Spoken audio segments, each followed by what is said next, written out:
Allora, in velocità, perché il tempo letteralmente vola, chiudendo un po' il discorso con Chiara Bonato, che consigli possiamo dare, segretaria, per quel che riguarda l'attività che svolgete, quindi cosa fare? Recarsi se c'è qualche problema, segnalarlo, venire fisicamente, cioè che cosa concretamente si sente di consigliare? Allora, al numero che voi avete mandato si può chiamare, rispondiamo sempre e si prende un appuntamento con due nostre incaricate, insomma, che sono state specificatamente formate su questo, e quindi questo è il primo approccio che si può fare, chiamare subito. Non lasciar L'altra cosa perdere. che non lasciar passare il tempo, Certo. e l'altra cosa è cercare di come posso dire, recuperare e mantenere e tenere, perché molto spesso la vittima getta via tutto per schifo, tenere messaggi, fotografie che vengono inviate, perché capita anche questo e non sono fotografie di paesaggi, tenere tutto, conservarlo, perché può essere fonte di prova che può essere utile. Se ci sono delle botte che vengono fatte, se ad esempio, perché tante volte succede che le persone riceve un pugno, quindi al livido, eccetera, è bene però No, andare io anche molto parlavo di altre foto che vengono inviate, guardi, lasciamo perdere. Ho capito, ho capito. No, no, passavo anche ad altre questioni. Questo delle foto, tenere tutto assolutamente sì. Ma se c'è il segno fisico, andare al pronto soccorso. Al pronto soccorso, il pronto soccorso peraltro applica un protocollo specifico sulle donne che si presentano dichiarando, o comunque anche se non lo dichiarano il medico di pronto soccorso capisce che può esserci stato un episodio di violenza, anche il pronto soccorso è in contatto con la questura per poi intervenire. Quindi i modi ci sono. L'unica cosa, e la cosa più difficile, mi rendo conto, è trovare il coraggio di denunciare, che sia sul lavoro, che sia in famiglia. Trovare il coraggio è la cosa più difficile. Lo dico che per chi ha dei figli. Trovare il coraggio è necessario soprattutto se si hanno dei figli, per farli uscire da una spirale di violenza che poi rischia di coinvolgere anche loro. Non posso rimanere in casa dicendo lo faccio per i miei figli, donne no, anzi è il motivo primo per cercare aiuto e per andarsene. L'aiuto si può trovare, c'è, a Vicenza come in tutte le province c'è il centro antiviolenza, possono venire per quanto riguarda il mondo del lavoro anche da noi, possono rivolgersi alla polizia. Le donne devono avere fiducia. Capisco che più si va avanti con gli anni è più difficile fare questa denuncia, anche per una questione culturale, di vita vissuta, Però va fatta. di stigma sociale che ci può essere, però è l'unica strada che si ha per uscire da una situazione che può diventare potenzialmente molto pericolosa. Grazie segretaria. Rosanna Bettella, immuni da cosa? Chiedo alla regia l'altro slide perché questo riguarda proprio la giornata del 25 novembre, alle ore 10, live su Facebook, @SPCGL Veneto oppure @Will Pensionati Veneto e su YouTube FNP CISL Veneto. Questo appunto è certo. se possiamo mettere in onda lo slide, la violenza di genere ai tempi del Covid, è questo webinar, come possiamo definirlo? Sì, è un webinar, è in streaming, come dicevo, perché non c'era altra alternativa per poter fare questa iniziativa.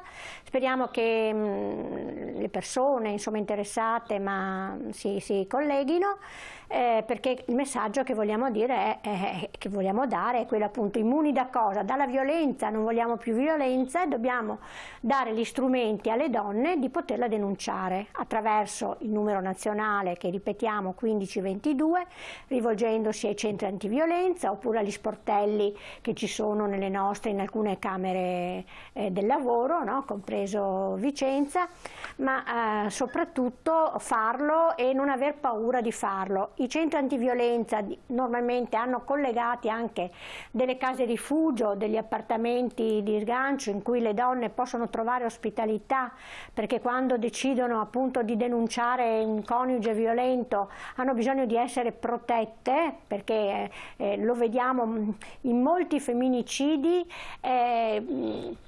fatti da ex coniugi è perché la donna non è stata a sufficienza tutelata.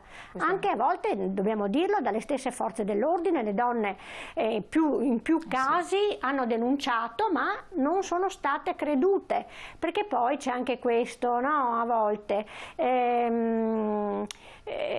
lo sentiamo in certe situazioni, ma se l'è voluta, no? L'atto di violenza, se l'è voluta, se l'è cercata, ha provocato, ecco, non accettiamo più, non siamo più disposte ad accettare questo stato di cose. Velocissimi, se si conosce una donna che subisce ma non vuole denunciare, cosa si può fare? Allora, bisogna parlare tanto con questa persona. Se non la si sa che è la vicina di casa che non la si conosce, che cosa si può fare? Segnalare? Si può chiedere e segnalare, parlare noi con un centro antiviolenza che ci daranno le indicazioni di come attivarci, di come aiutare questa donna a uscire dal suo silenzio. Quindi attivarsi non con gli organi, non con le forze dell'ordine, segnalando la cosa? Beh, allora, diciamo... io dico, quando sento, se sono in un condominio, delle urla strazianti perché sì, invece bisogna chiamare le forze dell'ordine, magari scherzavano, non lo so, però, può essere pericoloso. Quando si sente gridare, sbattere, urla che vanno avanti per ore, non si può mica stare insensibili e zitte. Io credo che è meglio fare una telefonata in più, no? Certo. Che non trovarsi una donna piena di lividi o addirittura ammazzata. Assolutamente, quindi è meglio segnalare sempre e venire in aiuto, anche perché dati alla mano sono aumentati. Un altro messaggio: non immagino come crescano i figli in un clima di violenza domestica, poveri bambini che poi diventeranno loro stessi violenti, bisogna salvarli il prima possibile. È verissimo, perché l'esempio che ricevono in casa, il modo con cui si relazionano con i genitori, il rispetto che c'è o che non c'è, diventa gravissimo. Poi attenzione, qua abbiamo dati alla mano pazzeschi, non abbiamo il tempo di leggerli, però comunque fatto sta che se in generale gli omicidi o gli atti violenti sono diminuiti nel periodo del lockdown per ovvie ragioni, purtroppo quelli tra le pareti domestiche nei confronti delle donne invece ai noi sono aumentati di molto, e non ci sono anche dati effettivi, reali, perché mancano moltissime denunce, però quello che è stato denunciato è stato un incremento. Quindi in momenti come questi di difficoltà e di chiusura bisogna cercare di non star zitti, ma di reagire, perché dopo le cose degenerano al peggio. Grazie, abbiamo terminato il nostro tempo, quindi grazie alla segretaria che è stata collegata qui con noi, e grazie anche a Rosanna Bettella, come sempre del coordinamento donne dello SPCGL, allo SPCGL di aver sollecitato questo tema. Ricordatevi, lo sportello di Vicenza adesso è operativo e quindi potete rivolgervi, come anche tanti altri sportelli che ci sono sul territorio.